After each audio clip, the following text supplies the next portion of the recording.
ગુજરાતમાં ઉત્તરાયણ પર્વ પર 1962 કરુણા એનિમલ એમ્બ્યુલન્સ પશુ પક્ષીની સેવામાં તેમજ 108 સેવાની 622 એમ્બ્યુલન્સ અને 4000નો સ્ટાફ ખડે પગે રહેશે હાજર। કોરોના સંક્રમણ દરમિયાન ઉત્તરાયણનો તહેવાર ઉજવાઈ રહ્યો છે ત્યારે તેને લઈને તમામ તૈયારીઓ કરી દેવામાં આવી છે। ઉત્તરાયણને લઈને 108 ઇમરજન્સી સેવા પણ લોકોની સેવામાં સજ્જ કરી દેવામાં આવી છે। ઉત્તરાયણને લઈને 108 ઇમરજન્સી સેવામાં 622 એમ્બ્યુલન્સ અને 4000નો સ્ટાફ ખડે પગે રહેશે। પક્ષીઓ માટે 37 કરુણા એમ્બ્યુલન્સ પણ કાર્યરત કરવામાં આવી છે। ઉત્તરાયણના તહેવારમાં પંખી અને પ્રાણીઓની ઇમરજન્સી કેસોમાં વધારો શક્ય છે। ગુજરાત રાજ્યમાં રંગીન પતંગોત્સવની ઉજવણી માટે તૈયારીઓ ચાલી રહી છે ત્યારે ગુજરાત સરકારની 1962 કરુણા એનિમલ એમ્બ્યુલન્સ સેવા પંખી અને પ્રાણીઓની ઇમરજન્સી કેસોમાં વધારો થાય એવા મહત્વપૂર્ણ વધારાનો સામનો કરવા માટે સજ્જ બની છે।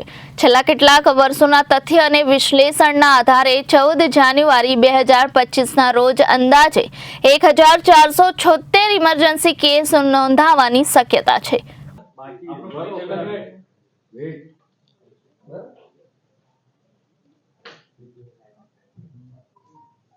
रेडी बता हां रोल मित्रों ready roll roll roll sir आप लोग परिचय। गुड मॉर्निंग हूँ Jaswant Prajapati chief operating officer EMRI Gujarat 108 services. अच्छा सर उत्तरायण में 108 में वखते अनुमान શું છે તૈયારી શું છે કેસમાં કેટલો વધારો થયો? ગુજરાતમાં 108 સેવા છેલ્લા 18 વર્ષથી કાર્યરત છે અને સિઝન પ્રમાણે અને ઘણા બધા મોટા જે તહેવારો છે એમાં પણ અગાઉથી જ ફોરકાસ્ટિંગ કરી જૂના અમારા જે ટ્રેન્ડ્સ અને ડેટાનો અભ્યાસ કરી અને દર વર્ષે તહેવારની અગાઉથી જ તૈયારીઓ કરી અને એનું સાયન્ટિફિક ફોરકાસ્ટ કરી અને એ પ્રમાણે રિસોર્સિસનું એલાઇનમેન્ટ કરી લોકોને વધારે સલામતીથી અને વધારે ત્વરિત રિસ્પોન્સ આપી શકાય તે પ્રમાણેની વ્યવસ્થાઓ 108 ઇમરજન્સી સર્વિસીસ દ્વારા કરવામાં આવે છે। આ વખતે ઉત્તરાયણની વાત કરવામાં આવે તો ઉત્તરાયણનું પર્વ ગુજરાતમાં ખાસ કરીને પતંગ ચગાવવાની એક પ્રથા હોય છે જેના કારણે ધાબા પર લોકો વિશેષ પ્રમાણમાં ભેગા થઈ અને ઉત્તરાયણમાં પતંગ ચગાવવાની મજા લેતા હોય છે। તો આ વખતે 14મી જાન્યુઆરી મંગળવાર અને 15મી જાન્યુઆરી વાસી ઉત્તરાયણ જે બુધવાર આ પ્રમાણે જે દિવસોનું ટ્રેન્ડ વગેરે જોતા સામાન્ય દિવસોમાં 108 ઇમરજન્સી સર્વિસ એ ગુજરાતમાં રોજની લગભગ 3800 ઉપરાંતની ઇમરજન્સીસ હેન્ડલ કરે છે જે 14મી જાન્યુઆરીના દિવસે લગભગ 29% જેટલી વધી અને 4900ની આસપાસ ટોટલ ઇમરજન્સીસ થવા પામશે। અને તેવી જ રીતે વાસી ઉત્તરાયણનો જે દિવસ છે તે દિવસે પણ આ કાઇટ ફ્લાઇંગનું પ્રમાણ વધારે હોવાના કારણે લગભગ 20% જેટલો વધારો થઈને 4500 જેટલી ઇમરજન્સીસ ગુજરાતમાં થવા પામશે એવું અમારું અનુમાન છે।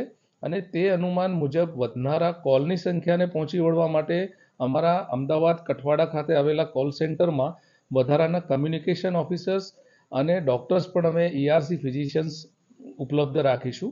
અને ફિલ્ડમાં પણ અમારી સમગ્ર રાજ્યમાં 800 જેટલી રોડ એમ્બ્યુલન્સીસ 2 બોટ એમ્બ્યુલન્સીસ જે દરિયા કિનારે કાર્યરત છે અને 1 એર એમ્બ્યુલન્સ આ તમામ ફ્લીટને અમે સુસજ્જ કરેલી છે જેમાં અગાઉથી જ દવાઓનું પ્રમાણ અમારા મેડિકલ ઇક્વિપમેન્ટ્સનું પ્રમાણ અને રજાઓનું જે મેનેજમેન્ટ છે અમારા એમ્પ્લોઈઝ અને ખાસ કરીને સુપરવાઇઝર્સ મેનેજર્સ પણ દરેક હોસ્પિટલ સાથે સંકલન કરી અને હોસ્પિટલમાં પણ એમ્બ્યુલન્સને ઝડપથી ઇન્જર્ડ વ્યક્તિને અથવા તો પેશન્ટને દાખલ કરી અને ત્વરિત બીજા કેસ માટે મુક્ત થઈ જાય એ પ્રમાણેની સુંદર વ્યવસ્થા ગુજરાત સરકારના આરોગ્ય અને પરિવાર કલ્યાણ સાથે અમે મળીને કરેલી છે।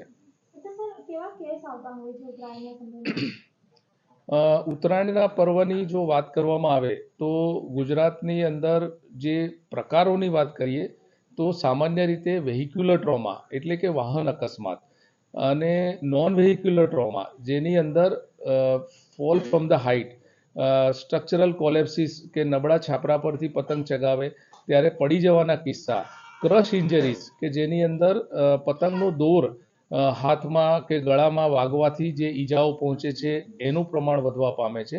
ધાબા ઉપર ઉશ્કેરણીજનક ઉચ્ચારણો થવાના કારણે એસોલ્ટ કેસીસ, મારામારીના કેસીસ જે નોન વેહિક્યુલર ટ્રોમામાં ટેગ થાય છે એમાં પણ ઘણો બધો વધારો થાય છે.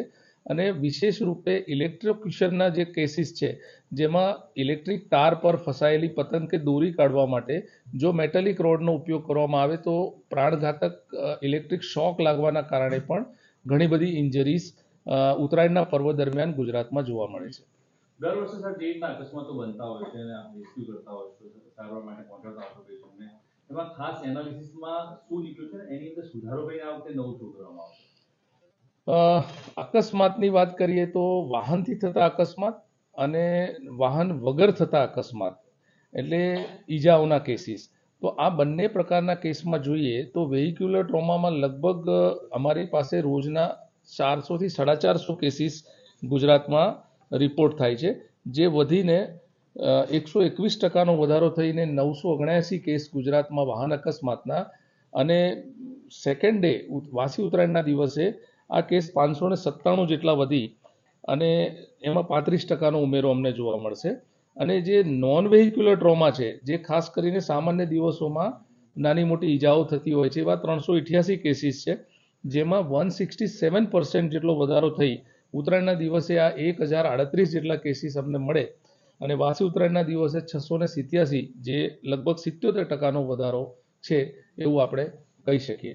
સાહેબ, સૌથી વધારે આવા કેસો જે છે કયા વિસ્તારોમાં જોવા મળે છે, કયા શહેરોમાં જોવા મળે છે? ઉત્તરાયણના પર્વ દરમિયાન જો જિલ્લાવાર માહિતીની વાત કરવામાં આવે કે તો જે અમદાવાદ, સુરત આ ઉપરાંત જે નાના નાના જિલ્લાઓ છે એમાં પણ ટકાવારીના પ્રમાણમાં ઇમરજન્સીની સંખ્યામાં ઘણો બધો વધારો છે. અને આ વખતે રિપોર્ટર રાકેશ કુમાર યાદવ, જનાદેશ ન્યૂઝ, અમદાવાદ.